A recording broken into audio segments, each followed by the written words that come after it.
കൊച്ചിയുടെ ഹൃദയഭാഗത്ത് MG university അഫിലിയേഷനോട് പ്രവർത്തിക്കുന്ന മുണ്ടംവേലി MES കോളേജിൽ പുതിയ അധ്യയന വർഷത്തേക്കുള്ള UG ഓണേഴ്സ് പ്രവേശനം ആരംഭിച്ചിരിക്കുന്നു. BCom finance and taxation, BCom logistic management, BBA, BCA, BA English തുടങ്ങിയ കോഴ്സുകളിലേക്ക് യാതൊരുവിധ ഡൊണേഷനും ഇല്ലാതെ നിങ്ങൾക്ക് ഇപ്പോൾ അഡ്മിഷൻ നേടാം. +2 പൈതൃക നഗരിയായ കൊച്ചിയിലെ പൈതൃക സംരക്ഷണം ലക്ഷ്യം വെച്ച് എഡ്രാക് കൊച്ചി മേഖല പൈതൃക ഫോറം രൂപീകരിച്ചു.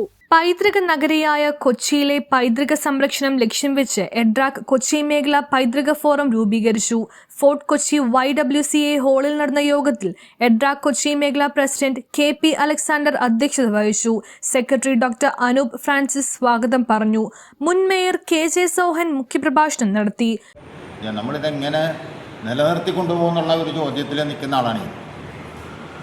നമ്മളിത് പൈതൃക മേഖലയായി നഗരസഭ പ്രഖ്യാപിക്കുന്നത് 90-ലാണ്. 35-36 കൊല്ലമായി. ഗവൺമെൻറ് അന്ന് ബാബുപോൾ സാറായിരുന്നു ഗവൺമെൻറ്റിൻ്റെ വകുപ്പ് സെക്രട്ടറി. പുള്ളി വളരെ ബ്രില്യൻ്റ് ആയതുകൊണ്ട് പുള്ളി അത് അംഗീകരിച്ച് ഒരു ആർട്ട് ആൻഡ് ഹെറിറ്റേജ് കമ്മീഷൻ ഈ ഫോർട്ട് കൊച്ചിക്ക് വേണ്ടി മാത്രം ഒരു കമ്മീഷൻ രൂപീകരിച്ച് അതിൽ ലോറി ബേക്കറിനെ പോലെയുള്ള ആളുകളെ പുള്ളി തന്നെ വിളിച്ച് സമ്മതിച്ചിട്ടാണ് ആർട്ട് ആൻഡ് ഹെറിറ്റേജ് കമ്മീഷൻ്റെ ഫൗണ്ടിങ്ങിലുള്ള ആളുകൾ ലോറി ബേക്കറിനെ പോലെയൊക്കെ നമുക്ക് പറയാൻ സാധിക്കാത്ത അത്രയും വലിയ ആളുകളൊക്കെ ആ കമ്മിറ്റിയിലുണ്ട്. ആ കമ്മീഷന് ആണ് ഫോർട്ട് കൊച്ചിയുടെ നിയന്ത്രണം വരുന്നത്. ആ നിയന്ത്രണങ്ങളും അതിനനുസരിച്ച് ഇപ്പം നിയമങ്ങളും കാര്യങ്ങളും GIS ബേസ്ഡ് എല്ലാ കാര്യങ്ങളും വന്നു കഴിഞ്ഞു. എല്ലാ നിയമവും അതിന് കമ്മീഷനുണ്ട്. കമ്മീഷൻ ഇവിടുന്ന് എങ്ങനെ പ്ലാൻ പാസ്സാക്കണം, സകല സാധനം ഉണ്ടെങ്കിലും ഈ നിയമങ്ങൾ ലംഘിച്ചേ ഞങ്ങൾ ഇവിടെ കാര്യങ്ങൾ മുന്നോട്ട് കൊണ്ടുപോകൂ എന്ന നിർബന്ധം പിടിക്കുന്ന ഒരു ജനത ഇവിടെ ഉള്ളിടത്തോളം അവരുമായുള്ള പോരാട്ടം, അത് അവർ മാത്രമല്ല സർക്കാരും അത് തന്നെയാണ്. എല്ലാ മുട്ടിനും നമ്മൾ കാണുന്ന പൈതൃക നിയമത്തിൻ്റെ ഇപ്പോൾ റോഡിൻ്റെ പേര് മാറ്റാം. നമുക്ക് ഈ പൈതൃകത്തിൻ്റെ ഒപ്പമുള്ള റോഡിൻ്റെ പേരൊക്കെ വലിയ ഇമ്പോർട്ടൻ്റ് ആണ്. ഓരോരുത്തർക്ക് തോന്നുന്ന കാര്യങ്ങൾ എന്തെങ്കിലും ചെയ്ത് 2 ബോർഡ് അവിടെ കൊണ്ടുവന്ന് വെക്കും. പിന്നെ അത് മാറ്റുക എന്ന് പറയുമ്പോൾ അവർ നമ്മളുമായിട്ട് ശത്രുവാകും.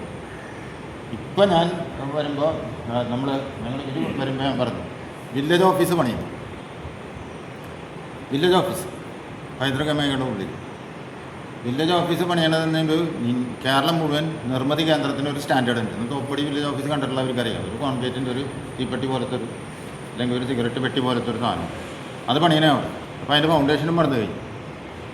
അപ്പോൾ ഫോർട്ട് കൊച്ചി വില്ലേജ് ഓഫീസിന് വളരെ ഇമ്പോർട്ടൻ്റ് ഉണ്ട്. കൗൺസിലർമാരായ ഷൈനി മാത്യു, ഷീജ നവാസ്, സെയിന്റ് ഫ്രാൻസിസ് ദേവാലയ വികാരി father Pradeep George, doctor B Venugopal, doctor PK Manoj, Govinda Bhat, V Manoj, Lloyd, MM Saleem തുടങ്ങിയവർ സംസാരിച്ചു.